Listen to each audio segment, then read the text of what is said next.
modern world. When I was in Vrindavan this last year, 2011, I sat down with a teacher who was showing me a few things about this drum. This drum is called a kohl, and it's made out of clay, and there's cow leather from cows who have died naturally, ahimsa leather, and it's kind of like a tabla. You've seen a tabla before? Alaraka plays a tabla, and there's two pieces, and they stay on the floor, and then you play them with your hands. This is older than a tabla, and there's a difference too, that their two parts are joined together, and there's a rope that you can put around your neck, and then you can walk around with it.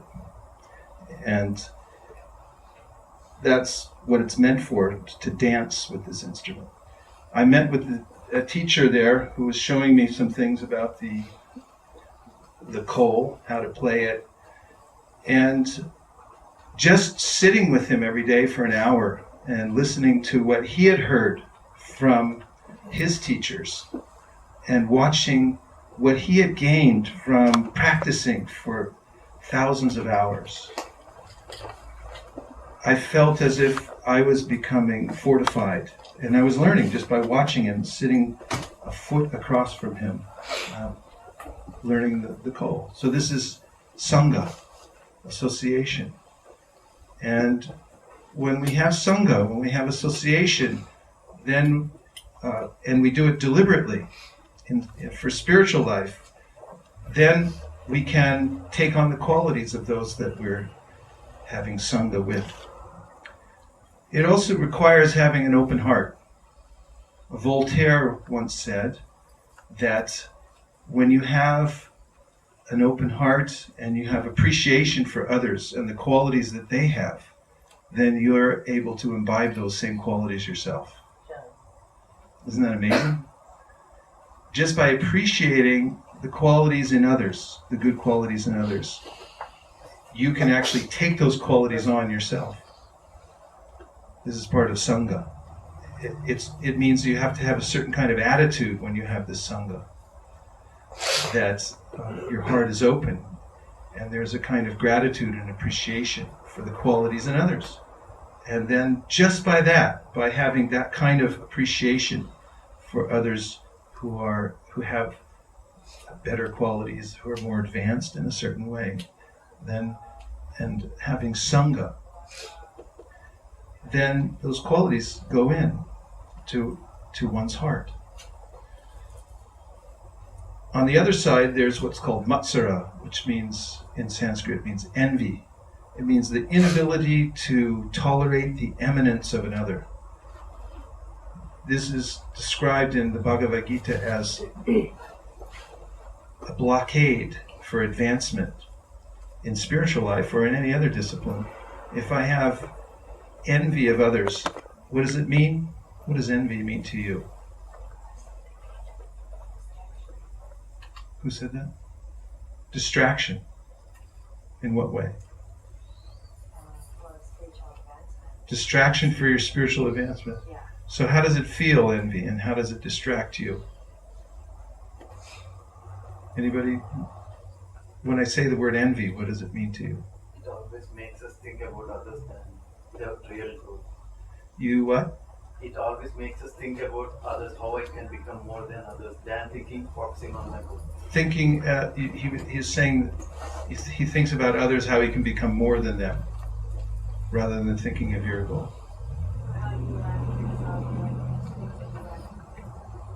It makes you think of what you lack. How about what is it? Envious, to be envious of someone is to look at them negatively and biasly, thinking that you're better than them. Negatively, biasly thinking that you're better than them. Yes.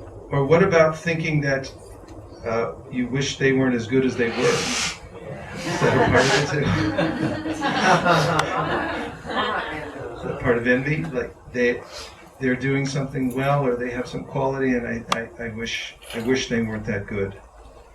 That's painful. Actually hurts. And it also blocks our ability to take advantage of their sangha, their association. And Krishna in the Bhagavad Gita talks about how from a heart full of envy, we become blocked and we're not able to take on the good qualities in others.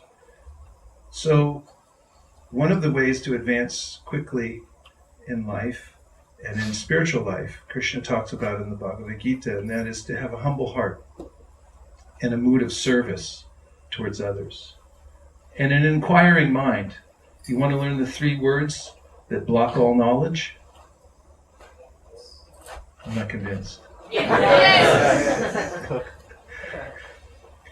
The 3 words that block all knowledge.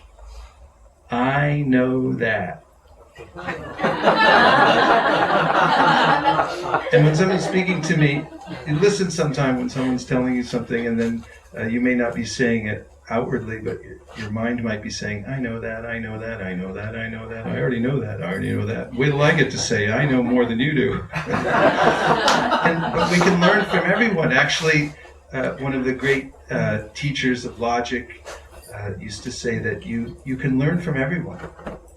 You can learn from everyone. You can learn from a dog.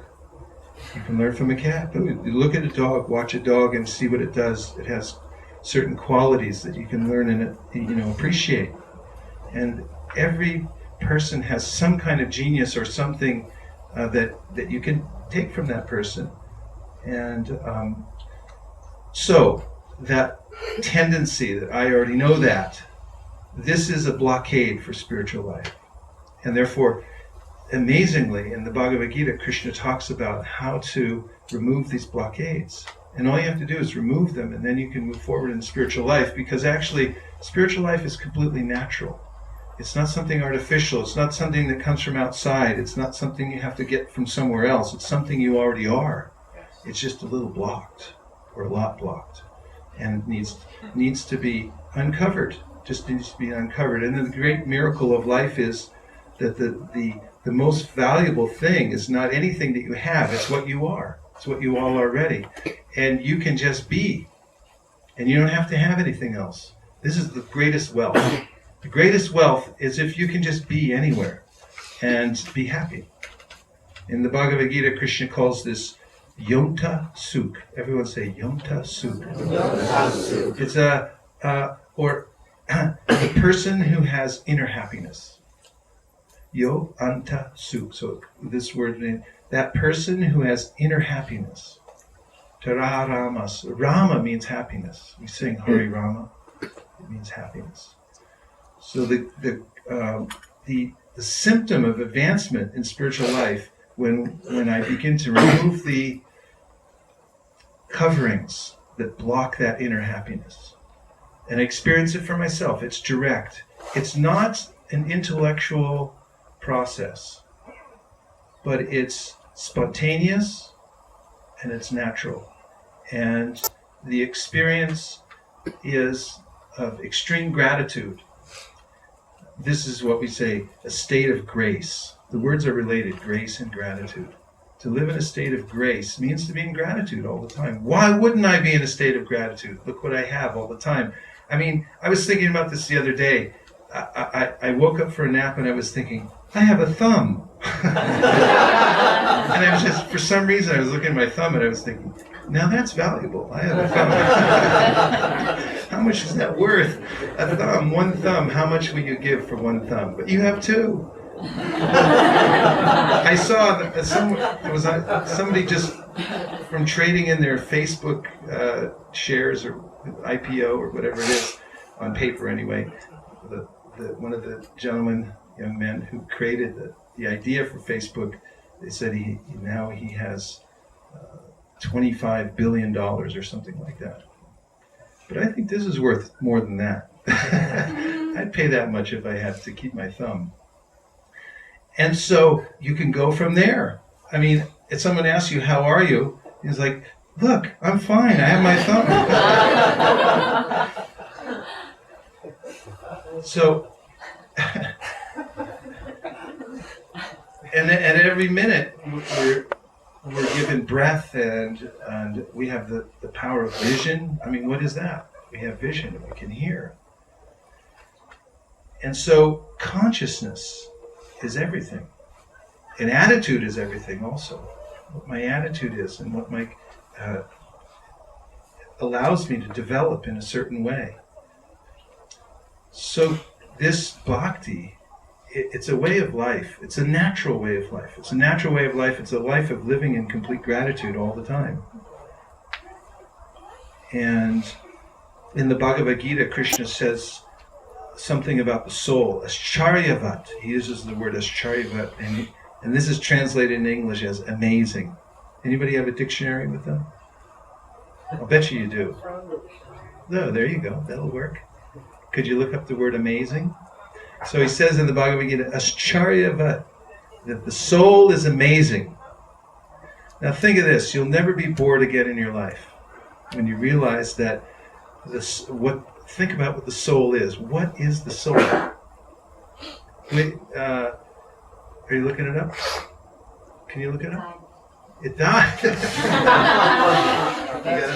I'll bet you anything we got another iPhone in here somewhere. Omkar's got one? They're out all over the room now, I can see. It's not that we have a soul, we are the soul. And so what is the soul? Amazing.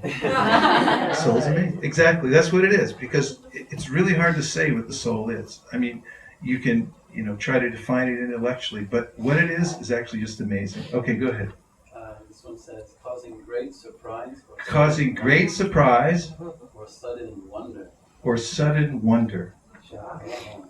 Go on, a little more. To overwhelm with surprise or sudden wonder, astonish. To overwhelm with surprise or sudden wonder. To bewilder, perplex. To bewilder, perplex. Astounding, dumbfounding, flabbergasting. Astounding, flabbergasting. It's amazing. So Krishna says the soul is amazing. So if you want to be flabbergasted, at every moment, think about the soul, that you are a soul, and then you can see the soul in others. And the Upanishads, anybody know what the Upanishads are? If you know what the Upanishads are, raise your hand. The Upanishads are these codes of spiritual knowledge that have been passed down for millions of years, from one great sage to the next. It's part of the Vedas, a vast body of knowledge which is meant to give us clear vision, how to work in the world in many different departments. The Vedas talk about all different kinds of ways to live in harmony with the earth and the universe. For instance, there's a science of how to live in a house, and like feng shui, vastu science tells you how to line up all the energy channels so that you can live in harmony. And there's sciences of art and music and many other things. And then in the Vedas, there's the Upanishads. And the Upanishad means to sit up close. It means because I've tried everything else in this world and it didn't work out the way I thought it would work out. Have you ever had that feeling? Or is it just me? When you feel that I've tried everything else and it didn't work out, and therefore Upanishad means now I want to sit up close and hear some spiritual knowledge because I'm really into it. I'm not interested in anything else because I know it doesn't fulfill its promise. So now I have some inkling that there's something more, there's something much deeper. And so the Upanishads deliver that information about what it is, that thing you're looking for that you can never quite get at Home Depot or anywhere else. And it's there within us. So many statements in the Upanishad, but some of my favorites are in the Shriyas Upanishad, a book which we distribute widely from here because we like it so much. It's 18 verses and an invocation, so that's 19 altogether. And these are codes, they're mantras, and by reading them, it frees your mind from all the blockades that keep us from experiencing complete spiritual happiness. And in the Shriyas Upanishad says, that one who sees all living entities as spiritual sparks, in quality one with the Lord, becomes a true knower of things. What then can be illusion or anxiety for him? One who sees everything in relation to the Supreme Lord and sees the Supreme Lord within everything never hates anything or any being. What do you think of that? Do you like it? Yeah. What do you like about it? Everything. Everything is an amorphous answer. I want specifics. Somebody tell me what you like about it. Universal brotherhood. What else do you like about it specifically? No anxiety. Now there's a concept. Perfect harmony. Perfect harmony. Gratitude for everything and everyone. Gratitude for everything and everyone. No judgment. No judgment. Yes. Freedom from constant criticism. Freedom from the mood of constant criticism. Nice. Yes. Non-duality. Non-duality. What else? Amazing, just in a couple of verses. And when you can live in the verses, each one, if you just take them and live in them and apply them wherever you go, then spiritual life opens. It's an opening. It's there completely. It's just that I'm looking in the wrong direction. That's what the Srimad Bhagavatam says. I'm turned the wrong way, that's all. All you have to do is turn around and look. And then you'll experience it for yourself. And you have to experience it for yourself. And this is why there's a practice. Now, that's not to say that in the beginning I may not experience it completely, but I might get a free sample. I remember in Chicago they used to bring out on the streets these candy bar samples. Before they would sell the candy bar in the store, they would sell a candy bar about this big, and there was a young woman that would come out and pass them out for free, and there'd be a long line around the block. And after they try the candy bar, then they come back and say, "I'll have another." And she would say, "You got to go buy it now." Go buy it. People had a taste, and then they wanted to go buy the candy bar. So we may get a taste of this at any time, this spiritual life. There are many, many stories about people who have had an experience, which they can't deny. And then there's the practice of bhakti. And that becomes a medicinal process to remove all the barriers, because they can be persistent. Even in the Yoga Sutras and all the other books which talk about yoga practice, one has to apply another principle which is called abhyas. Abhyas means practice, means to do something over and over again until you develop a taste for it. There's an example given in one of the great instructive books on bhakti by Rupa Goswami, and he says that when you catch jaundice, you taste everything as bitter. And the way to cure jaundice, one of the curatives for jaundice, is drinking sugarcane juice. But when you have jaundice, everything tastes terrible, including sugarcane juice, the sweetest thing you can drink. But by taking the curative, gradually your liver gets cured of the jaundice and you taste sweetness. But you have to take it as medicine at first. So in the practice of bhakti, there's also abhyas. It means even though you have some inkling that there's a lot more out there or a lot more in there, and you want to find it, you want to sit up close, then you can take direction from these scriptures, these mantras. They direct us in a certain way. And say, apply this, take it as medicine. And gradually you'll begin to taste the sweetness yourself. So let's just summarize some of the concepts, any principles. It's probably helpful because whatever we can take as a principle, we can walk out of here and have it in our pocket. And if someone meets you outside afterwards and says, "All right, what was going on in there?" And you can tell them one thing that was practical, that you're taking out of here in your pocket. This is a reflection. So please give me, we'll take 7 reflections. 7 people tell me one thing that's stuck in your mind, a principle that you heard tonight so far that you can apply. Always. Okay, go ahead. Purpose. Purpose. What do you mean by purpose? Basically, when I say the word purpose, I interpret it as like you have a cause now. There's something deeper to look forward to. So like the application. Nice point. So he's saying that when you have a purpose, you have something to look forward to. You have a goal. You're going in a certain direction. Nice. Thank you. To practice always seeing everyone on a spiritual equal level. To practice seeing the soul on a spiritual equal level, seeing the soul. Everyone in all circumstances. Yes. That if we take some of these practices of bhakti, then we'll be able to truly understand this amazing soul within all of us. Nice point. Thank you. Yes. To cultivate a mood of gratitude, always to be very appreciative of things that have been given by God, so we can be in that state of grace. Very nice point. One of my favorites.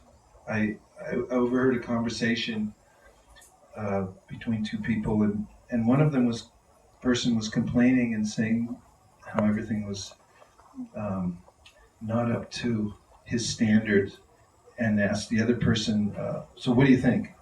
And he went on for a while. It was a list of things that he was not satisfied with.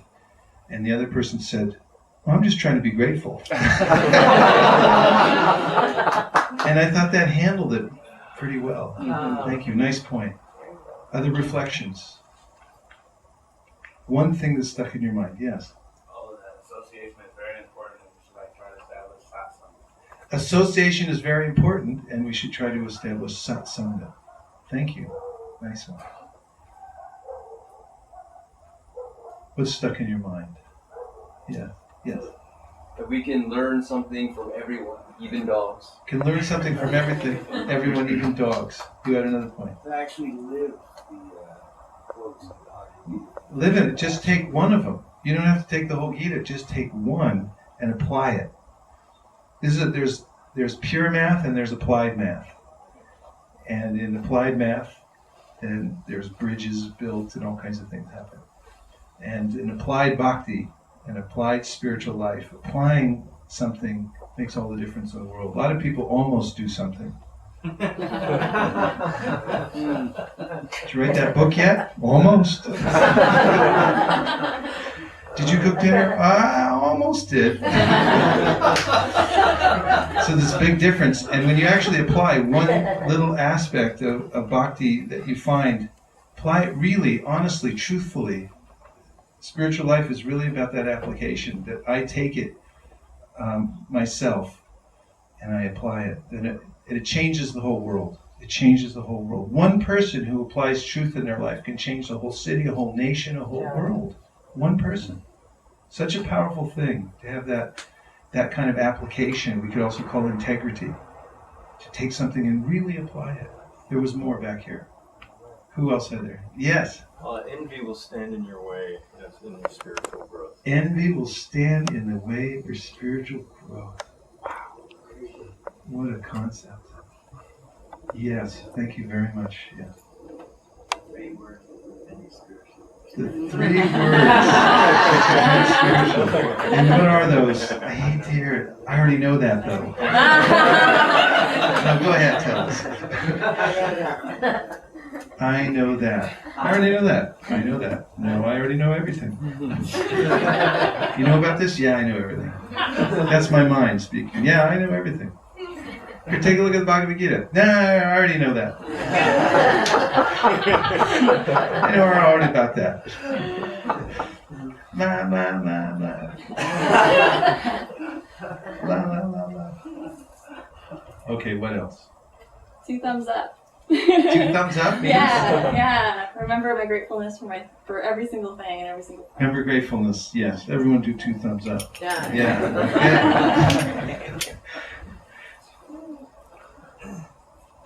Yeah. Yes, in the back. The soul is amazing. Soul is amazing. Just meditate on that. What is the soul? I mean, look at this. The eyes are the window to the soul. Now, you want to try something? It's kind of heavy. I don't know if you can handle it. Can you? You want to try it? Yes. All right. I almost hesitate to do this. All right. Here's what you have to do. I want you to turn to somebody in the room and look them right in the eye for at least 2 seconds. You try it now, okay? When I say 3, you go. 1, 2, 3, go. Look at somebody in the eye.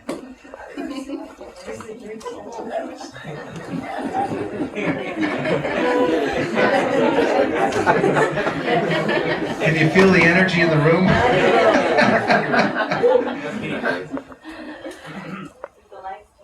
And the lights went on. Well, that's the point. That is the point. That's when what's the difference between a dead body and a living body? The lights are on. And who's that? Who's home? I mean, who is it? It's the amazing soul. I mean, if you want to be all excited every day, all day long, go around it and just look at people and go, who's looking at me from behind there? It's a conscious entity. You can look at a cat. He'll look at you too and go, what are you looking at me? And there's an entity back there. There's a living conscious. What is that? It's amazing. It's flabbergasting. It's the most incredible thing in the world. It's the science of consciousness. There's a story in the Srimad Bhagavatam about a king named Suyagya, and he went out into battle. And he was a valiant king who won many battles, but not this one.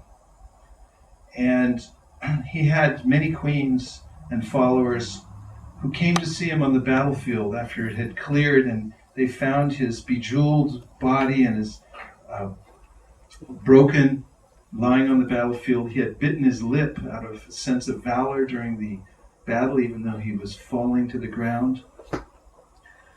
And his relatives cried piteously into the night as they clutched his dead body. And the Lord of Death, Yamaraj, heard this crying from his abode called the Yamalok. And he came to that battlefield in the form of a little boy, 5-year-old boy. And he approached these crying queens. And he said, why are you crying? And they said, the king is dead and gone. And he said, no, he's not. He's right there. And they said, no, you're a little boy, you don't understand. The king is gone. He said, no, you don't understand. He's right there. He has the same eyes. He has the same ears. He has the same fingers and legs. Everything's there. How can you say he's gone? And they said, who are you, little boy? And he said, I'm Yamaraj, and I've come here to teach you spiritual knowledge. And he said, you've never seen the king. Not once did you see the king. And in the Bhagavad Gita, Krishna teaches that the body is not the self. It's a machine. It's a biological machine. It's a biomachine.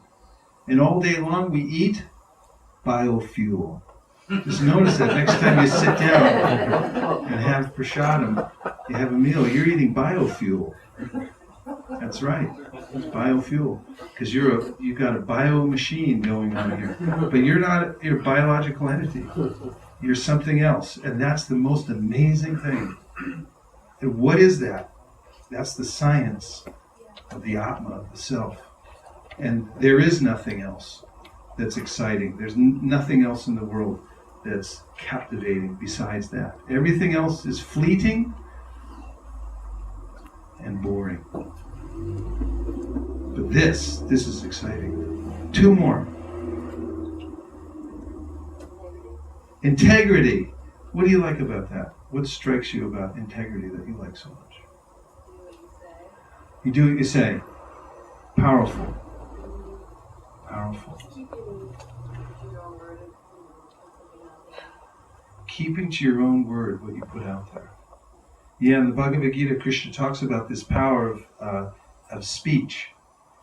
And there's a question Arjuna, who's a student, asks in the Bhagavad Gita. He says, an advanced person in spiritual life, it's called a stita prajna, someone who's advanced in consciousness, how does he speak?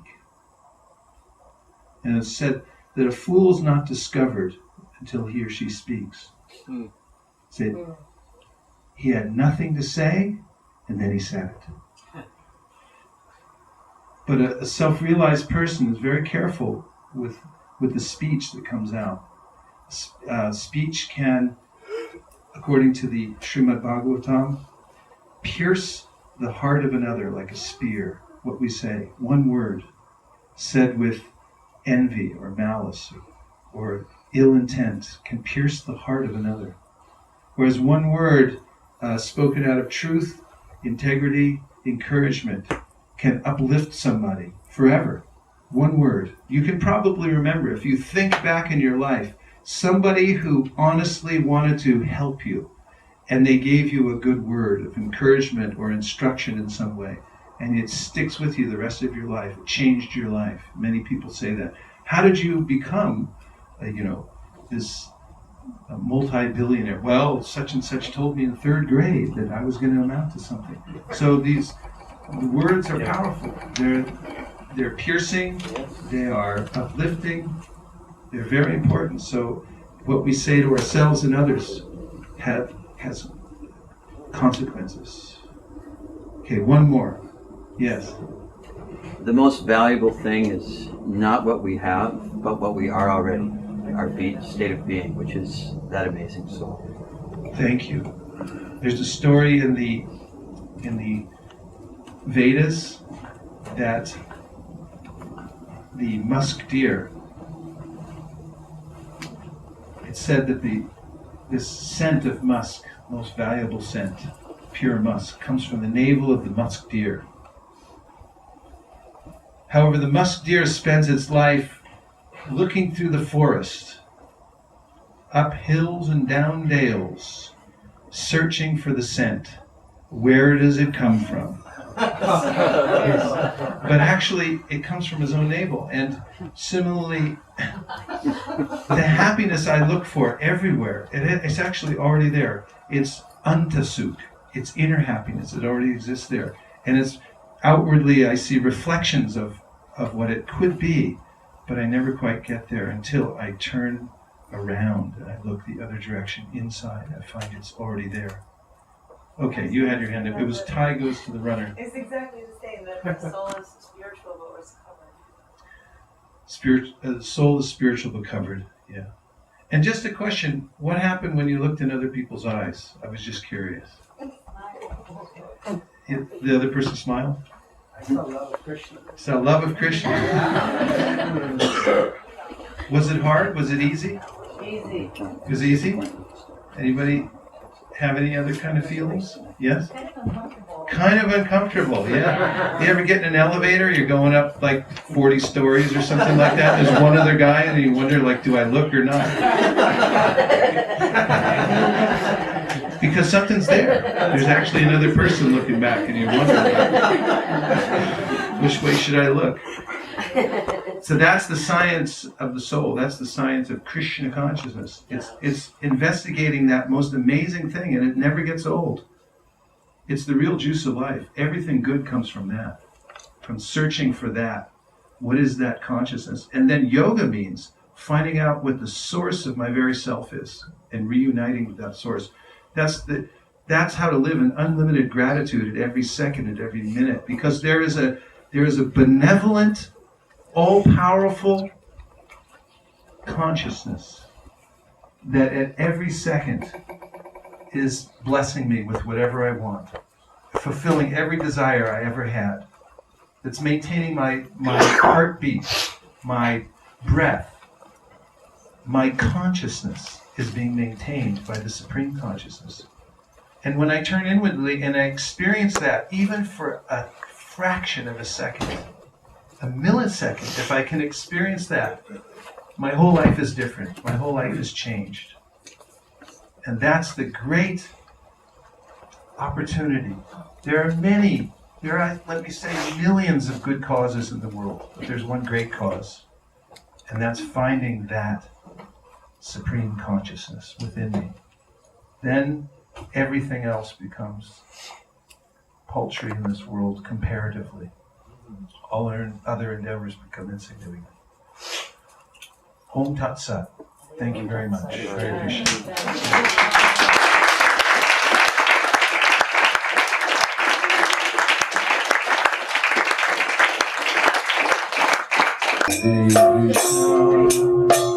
Hare Krishna, Krishna Krishna, Hare Rama, Hare Rama, Rama Rama, Hare Hare Krishna, Hare Krishna, Krishna Krishna, Hare Hare Rama, Hare Rama, Rama Rama, Hare Hare Krishna, Hare Krishna, Krishna Krishna, Hare Hare Rama, Hare Rama, Rama Rama, Hare Hare Krishna, Hare Krishna, Krishna Krishna, Hare Hare Rama, Hare Rama, Rama Rama, Hare Hare Krishna, Hare Krishna, Krishna Krishna, Hare Hare Rama, Hare Rama, Rama Rama, Hare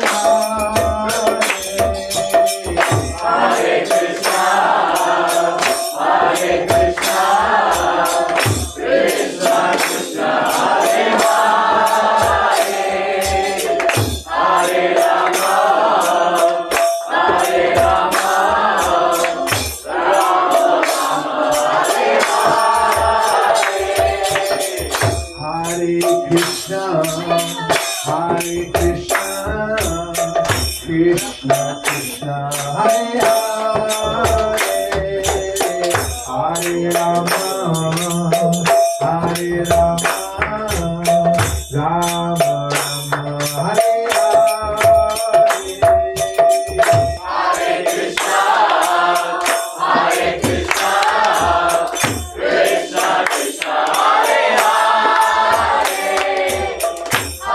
Rama, Hare Rama, Rama Rama, Hare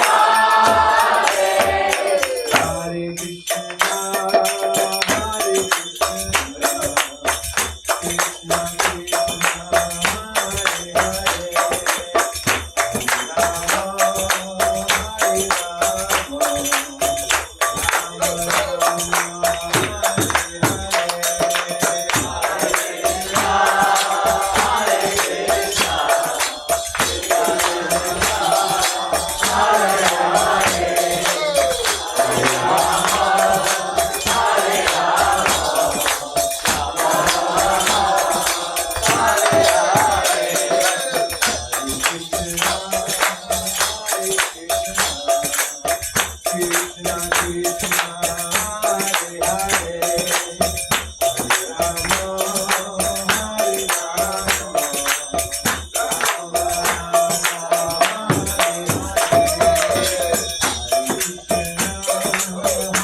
Hare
Encore!